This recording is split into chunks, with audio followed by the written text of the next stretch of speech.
வளமுடன். நன்றிங்கம்மா. வரவேற்றுக் கொள்கிறோம். வாழ்க வளமுடன். நம்ம நன்றி. நன்றிங்கம்மா. வாழ்க வையகம், வாழ்க வையகம், வாழ்க வளமுடன். குரு வாழ்க, குருவே துணை. ஆசான் அருட்தந்தை வேதாத்ரி மகரிஷி அவர்கள் நம்மோடு சூக்குமமாக நிறைந்திருந்து நம்மை என்றென்றும் வழிநடத்துவாராக. உலக சமுதாய சேவா சங்கம் ஸ்கை நார்வே டென்மார்க் அறக்கட்டளை தினந்தோறும் நடத்தி வருகின்ற இணையவழி வகுப்பிலே இணைந்துள்ள இருபால் வேதாத்திரிய உறவுகளுக்கும் இனிய காலை மாலை வணக்கங்கள். வாழ்க வளமுடன். அருமையாக இந்த வகுப்பினை ஒருங்கிணைத்து நடத்தி கொண்டிருக்கும் ஸ்கை நார்வே அறக்கட்டளை சார்ந்த அனைத்து அன்புள்ளங்களுக்கும் இனிய வாழ்த்துக்களும் நன்றிகளும். இன்றைய சிறப்பான 9 மைய தவத்தை ஆழமாக அருமையாக நமக்கு வழிநடத்திய பேராசிரியர் அருள்நிதி ரேவதி சிவகுமார் அம்மா அவர்களுக்கும் மனமார்ந்த நன்றிகளும் வாழ்த்துக்களும். இந்த அருமையான வாய்ப்பினை நல்கிய இறைநிலைக்கும் குருவுக்கும் எங்களை வழிநடத்தி கொண்டிருக்கும் மூத்த பேராசிரியர் பெருமக்களுக்கும் மனமார்ந்த நன்றிகளும் வாழ்த்துக்களும். வாழ்க வளமுடன். மகரிஷி அவர்களுடைய ஞான களஞ்சியத்திலிருந்து கவிகளுக்கான விளக்கம் பார்த்து கொண்டிருக்கிறோம். சென்ற வாரம் ஒரு கவி பார்த்தோம் இல்லைங்களா? முள் எடுத்து பொறுவர் பிறர் மீது குத்த முனிவர் எனினும் துன்பம் நிச்சயமாம் அப்படின்னு மகரிஷி அவர்கள் இன்னொருத்தருக்கு துன்பம் கொடுக்கக்கூடிய செயல், அதனோட விளைவு, நம்முடைய குணநலன் எப்படி இருக்கணும். இறுதி வரிகள்ல சொல்வாங்களே, உள் உணர்ந்தோர் அது கூட நிகழா வண்ணம் ஒருத்து அவர் திருந்தி வாழ வாழ்த்துவார் அப்படின்னு சொல்லிட்டு இறுதியா சொல்வாங்க, கொள்ளன்பா இக்குணத்தை மெய்விளக்க குழுவினிலே உண்மை உறுப்பினர் நீயானார் அப்படி.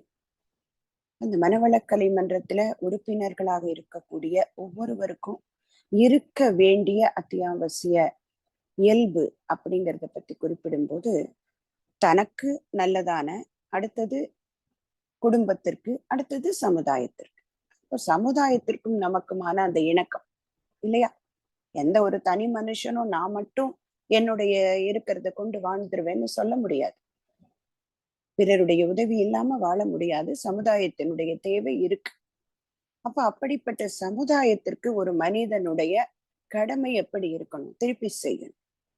அந்த சமுதாய பொறுப்பு பற்றி பேசுறாங்க மகிழ்ச்சி.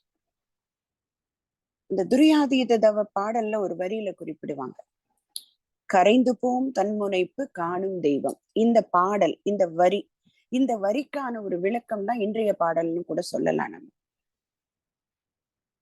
மனிதனுக்குள்ள இருக்கக்கூடிய தன்முனைப்புன்னு சொல்லும் போதே, நேற்று கூட நமக்கு வனிஜம்மா 2 நாள் முன்னாடி பேசும்போது அந்த தலைப்புல தான் பேசினா. அதுக்கு போட்டிருந்த படம் அவ்வளவு அருமையா இருந்தது. அந்த பிளையர்ல போட்டிருந்த படம் ஈகோ அப்படிங்கிறதுல அந்த ஜிஓ அப்படிங்கறத நடுவுல வச்சுட்டு ஈங்கிறத தள்ளி விடுற மாதிரி ஒரு போட்டோ போட்டிருந்தது. அவ்வளவு அருமையாக அந்த வார்த்தை, அந்த படமே முழுமையா அந்த என்ன பேச போறோமோ அதை புரிய வச்சிடும். அந்த மாதிரி அந்த எக்ஸிட் காட் அவுட், அந்த இறைத்தன்மையை தள்ளி வச்சுடுறோம். அதனால நாம என்ன பண்றோம், நான் தான் பெரியவன் என்று நினைத்து கொண்டு ஒரு சில செயல்களை செய்து விடுகிறோம்.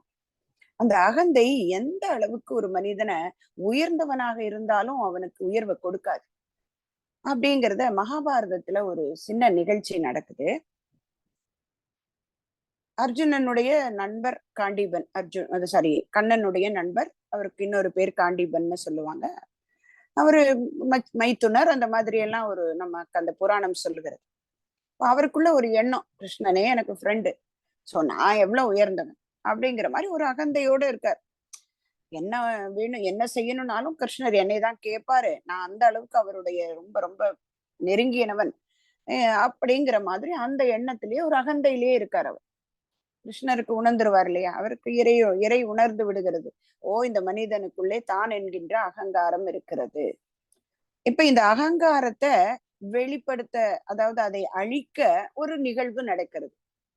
அப்ப அவங்க 2 பேரையும் ஒரு கிருஷ்ணர் கூப்பிடுறாரு, வா அர்ஜுனா அப்படியே நகர்வலம் நடந்துட்டு வரலாம் அப்படின்னு சொல்லிட்டு 2 பேரும் நடந்து போயிட்டு இருக்கும்போது ஒரு வீட்டுக்கிட்ட, ஒரு சின்ன குடிசை கிட்ட நிக்கிறாங்க. அங்கே ஒரு கணவன் மனைவி ஒரு குழந்தை இருக்காங்க. அவங்க கிருஷ்ணரை பார்த்த உடனே வணங்குறாங்க. அது பரம்பொருள் இல்லையா, அவரை வணங்கிட்டு உங்களுக்கு எங்களுக்கு கொடுக்கறதுக்கு எங்க கிட்ட வீட்டுல ஒண்ணுமே இல்லை, நாங்க அவ்வளவு பெரிய வசதி உடையவர்கள் அல்ல, எங்களுக்கு ஒண்ணும் இல்லை அப்படின்னு சொல்றாரு.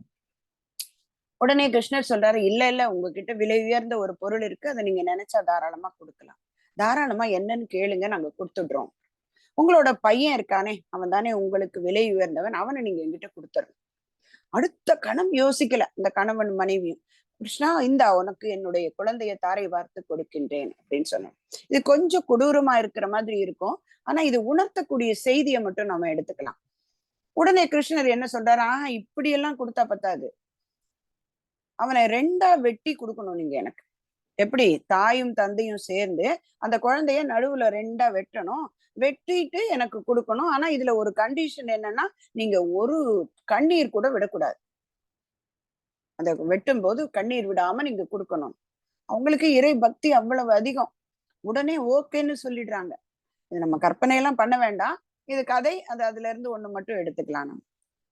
இப்போ அந்த வெட்டுறாங்க, அந்த பையனும் மனம் வந்து நடுவுல நிக்கிறான், வாங்கப்பா என்னை வெட்டி கொடுத்துடுங்க கிருஷ்ணருக்கு அப்படின்னு சொல்லிட்டு. அவங்க வெட்டும் போது வலப்பக்கம் கீழே விழ போகிறது. அப்ப இடப்பக்க கண்ணுல இருந்து 2 சொல்லி தண்ணி விடுது அந்த பையனுக்கு. உடனே கிருஷ்ணர் சொல்லிடுறாரு, இல்ல இல்ல, இது ஒத்துக்க மாட்டேன் நானு, அவனுக்கு கண்ணீர் வந்துருச்சு, உங்க பையனுக்கு கண்ணீர் வந்துருச்சு அப்படின்னு. உடனே அந்த தாயும் தந்தையும் ஒரு விளக்கம் சொல்றாரு பாருங்க. அதாவது ஃபர்ஸ்ட் நடுவுல வெட்டினோடனே வலப்பக்கம் தான் கொடுப்பறதுக்கு ஏறா கீழே விழுகிற போகுது. அப்ப உடனே இடப்பக்கம் நினைக்கிறதா, ஐயோ எனக்கு முன்னாடி அந்த வலப்பக்கம் இறைவன் கிட்ட போய் சேருதே, நான் போக முடியலையே என்ற வருத்தத்தில் வந்த கண்ணீர் அது அப்படின்னு அந்த தாயும் தந்தையும் சொல்வதாக ஒரு கதையை படிச்சேன். உடனே அங்க என்ன நடந்தது, அதுக்கப்புறம் அவர் உடனே அவர்களுடைய அந்த ஒரு பண்பை பாராட்டி அவர் இறைவன் ஆயிட்டு திரும்பியும் முழு உருவமாக அந்த பையனை கொடுத்துடுறாரு. கொடுத்துட்டு அந்த கணம் நடக்கும்போது அர்ஜுனுடைய மனதுக்குள்ள ஒரு பெரிய ஒரு மாற்றம் வருகிறது. என்னவோ நினைச்சுக்கிட்டு இருக்கேனே நானு, என் கூட தேரோட்டியா இருந்தாரு, அப்படி எனக்கு உதவி செய்தாருன்னு நினைச்சுக்கிட்டு நான் இறைவன் என்கிட்ட இருக்கிறான்னு ஒரு பெரிய மிதப்புல இருந்துட்டேனே. ஆனால் எவ்வளவு ஒரு விஷயம், அந்த ஒரு கண்ணீர் எவ்வளவு விஷயத்த கொடுக்குது. அங்கே வருத்தம் இல்லையா, அவங்க அப்பா அம்மா அப்படி சொல்றாங்க. ஆனால் வருத்தப்பட்டு ஒருத்தர் கண்ணீர் விட்டார். இப்ப இந்த கண்ணீர் எப்படிங்க, அவனுடைய ஒரு ஐயோ என்னால இறைவனுக்கு தொண்டு செய்ய முடியவில்லையே என்ற ஏக்கம், ஆதங்கம் கண்ணீராக வந்தது. அந்த கண்ணீருக்கே அவ்வளவு உயர்வு இருக்கிற போது, ஒருவரை வருத்தினோன்னு வச்சுக்கோங்களேன், அந்த வருத்தத்தால் ஒருவருடைய கண்ணீர், இது ஒரு பழமொழியில சொல்றாங்க, ஏழைகள் அழுத கண்ணீர் வாளாகும் வேலாகும் அப்படின்னு சொல்றாங்க.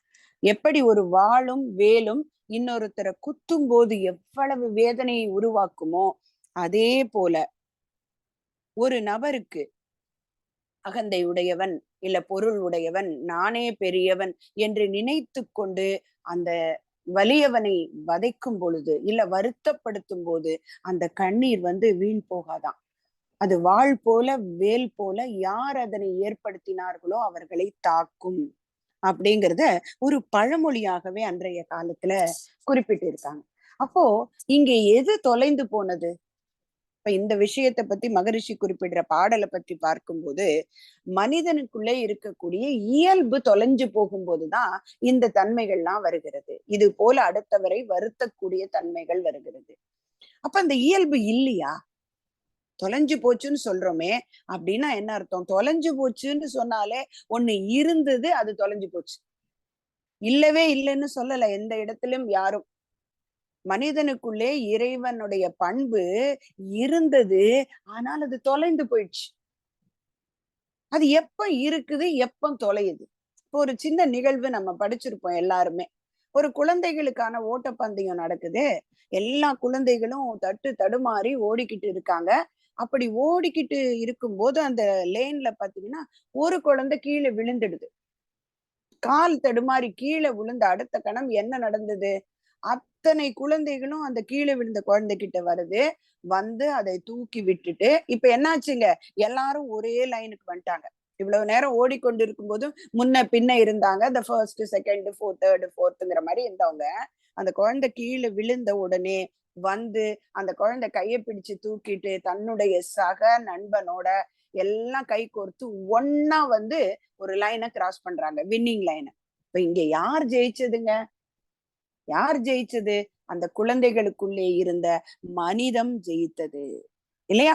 அந்த மனிதம் இயல்பாக இருந்தது. அந்த குழந்தைகள் எல்லாம் பாத்தீங்கன்னா ஒரு அந்த ஸ்பெஷல் சில்ட்ரன் அப்படின்னு சொல்றோம் இல்லைங்களா? கடவுளுடைய குழந்தைகள் அப்படின்னு குறிப்பிட்ட ஒரு இன்னும் இட்டாலிசைஸ்டு வேர்ட்ஸ்ல அழுத்தமாக சொல்லக்கூடிய அந்த கடவுளின் குழந்தைகளாம் அவங்க எல்லாரும். இது நிஜமாக நடந்த ஒரு நிகழ்வை ஒரு இடத்துல படிச்சு. அப்ப இந்த இயல்பு மனிதனுக்குள்ள இருக்கத்தானுங்க செய்யுது. ஆனால் எப்போது தொலைகிறது? ஒரு இடத்துக்கு போறோம். போகும்போது நோக்கம் என்னங்க? ஒரு உதாரணமாகவே வச்சுக்கலாமே. ஒரு ஒரு அமௌண்ட், அந்த அமௌண்ட்ட கொண்டு போய் பேங்க்ல போடணும்னு போறோம். அந்த அமௌண்ட்ட பத்திரமா எடுத்துக்கிட்டு போறோம். போற வழியில ஒரு ஃப்ரெண்ட பாக்குறோங்க. ரொம்ப நாளைக்கு அப்புறம் சந்திக்கிறோங்க. வேகமாக வண்டிய நிறுத்திட்டு வேக வேகமா ஓடி போய், ஐயோ! ரொம்ப நாளைக்கு அப்புறம் பாக்குறோம்னு கைய தூக்கி அவங்கள நிறுத்தி, அவங்க கிட்ட பேசி, கொஞ்ச நேரம் அளவளாவி, அந்த நேரம் என்ன ஆச்சுங்க? நான் என்ன ஒரு முக்கியமான பொருள கொண்டு வந்தேங்கிறத மறந்து, இடையில மயங்கிட்டேன். திரும்பி வந்து பார்த்தா வண்டியில பணத்த காணோம்.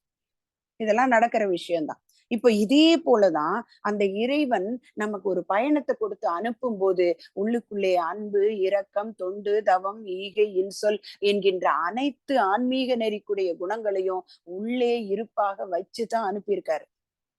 ஆனா எங்க தொலைச்சோங்க? இங்க இடையில வருது இல்லையா? நமக்கு வருது அடிஷன்ஸ் அண்ட் சப்ஸ்ட்ராக்ஷன் அப்படின்னு சொல்ற மாதிரி நமக்கு இடையில கிடைக்கக்கூடிய பதவியிலோ பொருள்லையோ இல்ல நமக்கு கிடைக்கக்கூடிய அதிகாரத்திலேயோ மயங்கி எந்த முக்கிய பொருள்களை கையில வச்சிருந்தோமோ அதை ஒன்றொன்றாக தொலைத்து விடுகிறோம். அதுதான் மகரிஷி இந்த இடத்துல குறிப்பிடுறாங்க.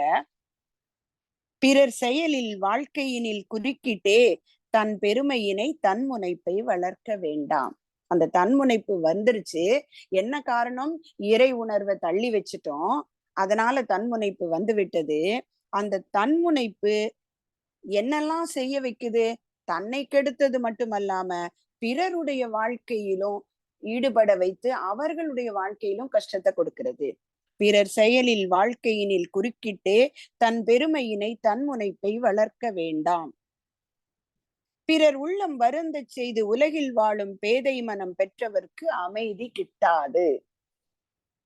பிறர் உள்ளம் வருந்தச் செய்து உலகில் வாழும் பேதை மனம் கொண்டவர்க்கு அமைதி கிட்ட. அவங்களுக்கு கூட மகரிஷி ஒரு கடுமையான வார்த்தையில சொல்றாரு. அவங்க பேதை அப்படின்னாங்க. பேதைன்னா என்ன அர்த்தம்? உண்மை தெரியல, அப்பாவின்னு சொல்றோம். அப்படின்னா என்ன அர்த்தங்க? அவங்களுக்கு உண்மை தெரியாம அவங்க தவறுகளை செய்யறாங்க. இதற்கு மகரிஷி அவருடைய வாழ்க்கையில நடந்த நிகழ்வுகளை இந்த பாடலுக்கு முன்னாடி இருக்கிற ஒரு 3 பாடல்கள்ல குறிப்பிடுறாங்க. அஹ் உண்மையில் இந்த பாடல்களை படிக்கும் பொழுது அவ்வளவு வருத்தமாக இருந்தது. இந்த பாடல் 3மே பாத்தீங்கன்னா ஒரே நாள், இந்த ஒரு 10, 15 பாடல்கள், ஒரு நிறைய பாடல்கள் ஒரே நாள்ல எழுதப்பட்ட பாடல்கள். 2/12/1983 ஒரே நாள்ல மகரிஷி எழுதின பல பாடல்கள் தான் இந்த உண்மை உணர்வு அப்படிங்கிற தொகுப்புல நமக்கு கொடுத்திருக்காங்க. அதுல மகரிஷி ஒரு இடத்துல வருத்தப்பட்டு சொல்றாரு, திருத்திக் கொள்ள முடியாமல் திணறுகிறேன் அப்படின்னு ஒரு பாடல்ல குறிப்பிடுறாங்க. ஒரு முறை மகரிஷி அவர்களுடைய வாழ்க்கையில ஒரு நண்பர், அவரும் நம்மளோட அந்த மகரிஷிக்கு உதவி செய்து கொண்டிருக்கிறார். அவர் பேசும்போது அவரை பற்றி மகரிஷி பேசுறாங்க. அப்ப அந்த அன்பர் நம்மளோட இயக்கத்துக்கு எவ்வளவு நன்மை செய்தார் அதெல்லாம் பேசிட்டு, அவர் குடும்ப மாண்பு, அவர் மகரிஷிக்கு நிறைய நாட்கள் அவருக்கு உணவு கொடுத்திருக்கார் மகரிஷிக்கு. அப்ப அந்த மாதிரி நிறைய இடத்துல பேசுறாரு. மகரிஷி சொல்றாங்க, இவர் எந்த அளவுக்கு எனக்கு உணவு கொடுத்து என்னை இது பண்ணினார், அந்த குடும்ப மேன்மை இதெல்லாம் சொல்லி அந்த நேரத்துல அது சபை நாகரீகம் இல்லையா? அந்த இடத்துல பேசும்போது மற்றவர்கள்லாம் என்ன சொல்றாங்க? அவர் மட்டும்தான் உங்களுக்கு சாப்பாடு கொடுத்தாங்களா? ஏன் நாங்கெல்லாம் கொடுக்கலையா? அப்படின்னு கேக்குறாங்களாம். உடனே மகரிஷி அந்த வரியை எழுதுறாரு பாருங்க. இரு விழிகள் நீர் சிந்த யான் என் செய்வேன், இனி உணவை மறுத்து எங்கு என்ன செய்வேன் அப்படின்னு ஒரு இடத்துல குறிப்பிட்டார்.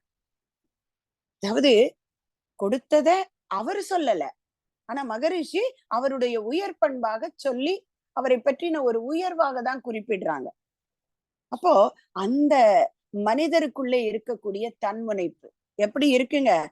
யாருக்கு உணவிட்டாலும் நான் கொடுக்கின்றேன் என்ற எண்ணம் இருந்துட்டா நாம சொல்லி காமிச்சிருவோம் அப்படிங்கறது அந்த இடத்துல அங்கே இறை உணர்வு மறந்து விட்டது. இந்த பிச்சை அப்படிங்கிற வார்த்தைக்கு ஒரு பொருள் சொல்றாங்க. பிச்சை அப்படின்னா மூத்த சகோதரராக இருப்பவர்னு ஒரு பொருள் இருக்காம் தமிழ்ல. அப்போ அந்த மாதிரி தனக்கு இல்லை என்று கேட்கின்றார்கள் என்றா அவர்களை என்ன சொல்றோம் நாம? ரொம்ப சுலபமா ஒரு வார்த்தை, அது சொல்வது கூட வருத்தப்படுவோம், பிச்சைக்காரன் அப்படின்னு சொல்லிடுவோம். ஆனா உண்மையில் அவர் யாருங்க? நமக்கு ஒரு சகோதரர் அல்லது சகோதரி அப்படின்னு அந்த தமிழ் வார்த்தைக்குள்ளேயே பொருள் கொடுத்திருக்கிறாங்க. இன்னைக்கு தெரிஞ்சு கொண்ட போது மிகப்பெரிய தமிழ் மேல ஒரு என்ன சொல்றது, இன்னும் மதிப்பு அதிகமாச்சு. ஒரு வார்த்தைய நாம பொருள் தெரியாம எப்படி உபயோகித்துக் கொண்டிருக்கிறோம், அதற்குள்ளே நம்முடைய முன்னோர்கள் எவ்வளவு ஆழ்ந்த பொருள் வச்சிருக்காங்க. அப்ப யாராக இருந்தாலும் ஏதோ ஒன்று இல்லை என்று நம்மிடம் வந்து நிற்கிறார்கள், இல்ல நாம போய் நிக்கிறோம்னா நாம சகோதர சகோதரிகள் தான். நாம ஒவ்வொருத்தரும் மகரிஷி கிட்ட போய் நின்னோம் இல்லைங்களா? என்ன கேட்டு நின்னோம்? ஒருத்தர் உணவில்லைன்னு கேட்டு நின்னாரு, அவரை பிச்சைக்காரன்னு சுலபமாக சொல்லிட்டோங்க. ஆனால் எதை கேட்டாலும் அப்படித்தானே? அறிவை கேட்டாலும், வாழ்க்கையில நிம்மதியை கேட்டாலும், சக மனிதர்களோட இணக்கத்தை கேட்டாலும், பிரச்சனைகளை தீர்க்கக்கூடிய தீர்வை கேட்டாலும், எங்கே எதை கேட்டாலும் அது பிச்சை தானே.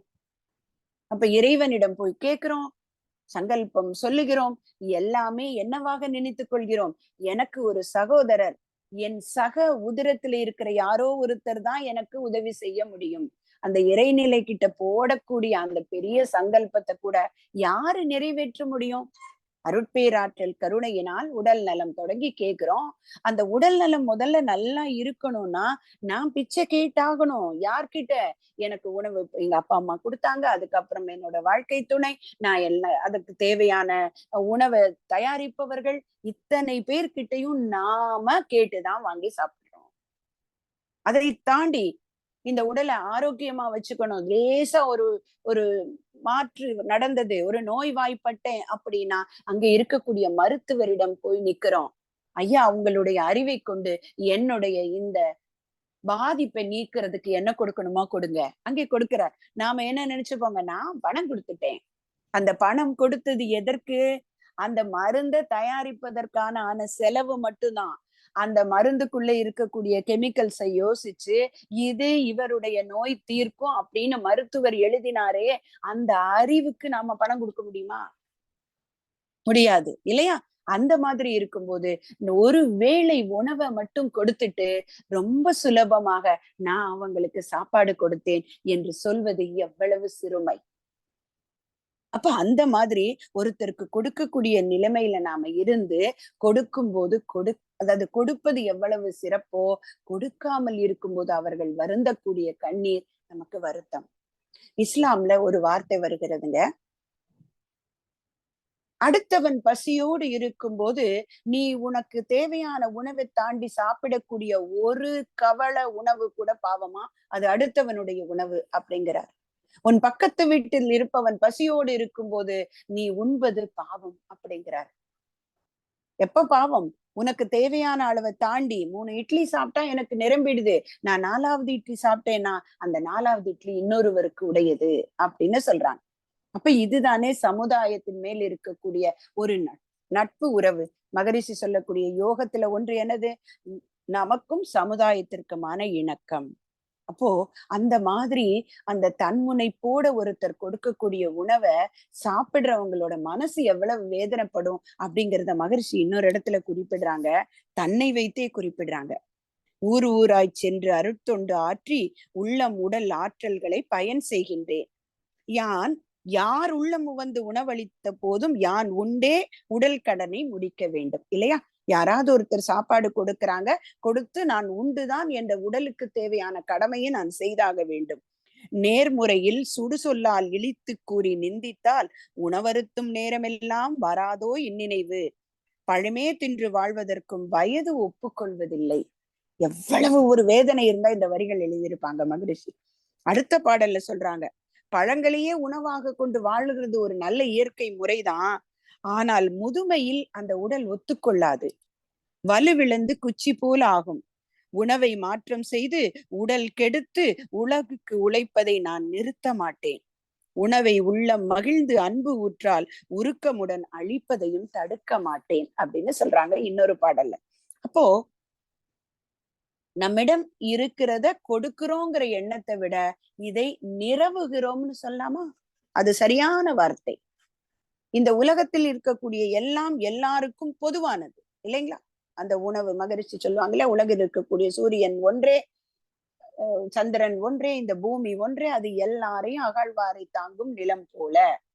அப்ப எல்லாருக்கும் நிரவி இடம் கொடுக்குது இல்லையா? அது மழை பெய்யும் போது எல்லாருக்கும் கொடுக்கிறதே, அதே மாதிரி இந்த உலகில் தோன்றிய அனைத்து உற்பத்தி பொருட்களும் எல்லாருக்கும் உடைமைதான். அப்ப என்ன பண்ணலாம்? நிரவுகிறோம் நாம.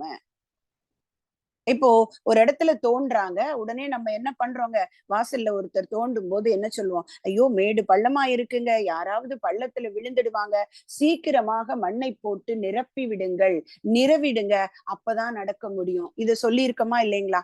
அப்போ ஒரு மண்ணில கூட பள்ளமும் மேடும் இருந்தால் எப்படி வாழ்க்கை போவது சிரமமோ, அதே போல ஒவ்வொருவருக்கான தேவையிலும் பள்ளம் மேடு இருக்கக்கூடாது. அப்ப அதற்கு என்ன பண்ணணும் நம்ம? பிறர் மகிழ தான் மகிழ்ந்து சலிப்பில்லா பேரின்ப வாழ்வை அடையும் நோன்பை ஏற்போம் அப்படிங்கிறாங்க. அது என்ன நோன்பு? அதுதான் இறை உணர் நோன்பு. ஏன்னா இறை உணர்வை மறந்ததுனால தானே இந்த இயல்பெல்லாம் தொலைச்சிட்டோம். எது? அன்பு, இரக்கம், தொண்டு, தவம், ஈகை, இன்சொல் அப்படிங்கிற அத்தனை நற்குணங்களையும் தொலைச்சிட்டோம். இப்ப என்ன பண்ணிட்டோம்? அதை திரும்ப தேடி பிடிச்சு வாங்கிட்டோம். ஏன்னா அது இயல்பாகி இருக்கிறது, உடனே வந்து செட் பண்ணிட முடியும். புதுசாக ஒன்றை ஒரு இடத்துல செட் பண்றதுதான் கஷ்டம். இயல்பாக இருந்த ஒன்று தொலைந்து விட்டது, அதை எடுத்து உடனடியாக அந்த இருந்த இடத்தில் நிரப்ப முடியும். அந்த பிளாக்கு சரியா போய் சேரும். அப்ப அங்கே இருந்த தடையை எடுத்துட்டோம் இல்லையா? அந்த சொல்லுவோம் இல்லைங்களா, அந்த பர்ன்னு சொல்லுவாங்க. ஒரு இடத்துல பொருந்தலை அப்படின்னா அந்த இடத்துல மண் துகள் இருக்கலாம், அந்த இடத்துல இருக்கக்கூடிய இதுல பர்ஸ் அப்படின்னு சொல்லுவாங்க, அது சின்ன சின்னது. அதையெல்லாம் தட்டி எடுத்துட்டா அந்த இடம் அழகா பொருந்தக்கூடிய வகை செய்யும். எந்த பிளாக்கையும் கொண்டு போய் அந்த இடத்துல பொருத்தி விட முடியும். அப்ப அப்படித்தான் இந்த இயல்பாக இருக்கக்கூடிய நற்குணங்களை அந்த தன்முனைப்பு என்கின்ற அகந்தை மறைத்து விடுகிறது. நாம இப்ப கூட பார்த்திருக்கிறோம், நிறைய பேர் பார்ப்போம். ஒரு ஒரு கோயில்ல இருக்கலாம், அந்த கோயில்ல வந்து ஒரே ஒரு டியூப் லைட்டை கொடுத்திருப்பாங்க. அந்த டியூப் லைட்ல வெளிச்சமே தெரியாத அளவுக்கு அவங்களோட பேரெல்லாம் எழுதியிருப்பாங்க. இந்த அடையாளமே நமக்கு சொந்தம் கிடையாது இல்லையா? இந்த பிறவியில மட்டும்தான் இந்த அடையாளம் சொந்தம். ஆனால் இப்ப இன்னைக்கு வரைக்கும் எத்தனை உலகுக்கு நன்மை செஞ்சவங்க பேரை அவங்க வாழ்க்கையில அவங்க பருவுடலோடு இல்லாத போதும் நாம் நினைவு கூறுகிறோம் இல்லையா? இன்னைக்கு கல்வின்னா ஒருத்தர், ஒரு கொடைன்னா கர்ணன் அப்படிங்கிறோம். இந்த மாதிரி எத்தனை பேர் இன்னைக்கு வரைக்கும் மறைந்திருந்து மக்களுக்கு உதவி செய்து கொண்டு இருக்கிறாங்க. அப்போ இது இயல்பாக இருக்கணும். ஒரு என்ஜிஓ அப்படின்னு சொல்லுவாங்க இல்லைங்களா, அந்த மாதிரி ஒரு அமைப்பு. அது குழந்தைகளுக்கு கல்வி கொடுக்கக்கூடிய ஒரு அமைப்பு. அதுல ஒரு பங்கு, ஒரு உதவி செய்யக்கூடிய ஒரு வாய்ப்பு எங்களுக்கு கிடைக்கிறது ஒவ்வொரு வருடமும். அந்த குழந்தைகளுக்கு அவங்க அந்த இயக்கத்துடைய நோக்கம் என்னன்னா, தமிழ்நாடு முழுவதும் இருக்கின்ற 10th and +2ல நல்ல மதிப்பெண் வாங்கின யாரு, பொருளாதார ரீதியாக பின்தங்கியுள்ள குடும்பங்களை சேர்ந்த குழந்தைகளை எடுத்து அவங்களுக்கு என்ன படிக்கணுமோ படிக்க வச்சு இன்ன வரைக்கும் பண்ணிக்கிட்டு இருக்காங்க. அதுல ரொம்ப வருஷமா நடந்து கொண்டு இருக்கு. அதுல படிச்ச குழந்தைகளும் இன்னைக்கு பெரிய பெரிய நிலைமைக்கு வந்திருக்காங்க. அப்ப அந்த குழந்தைங்களை செலக்ட் பண்ணி அவங்களுக்கு எல்லாருக்கும் ஒரு இண்டக்ஷன் ப்ரோக்ராம் வைக்கும்போது அவங்களுக்கு மகரிஷியோட பயிற்சியை நாங்க கொண்டு போய் கொடுக்கக்கூடிய வாய்ப்பு கொடுக்கும்.